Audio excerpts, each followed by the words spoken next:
அழகே உன்னை காணாமல் அன்னம் தண்ணீர் தொடமாட்டேன்.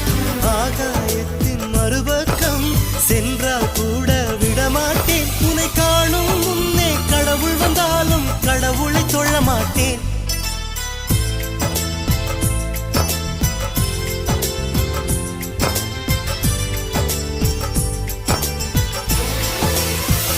எங்கோ ஓர் சாலை வளைவில் உன் பிம்பம் தொலைந்ததடி.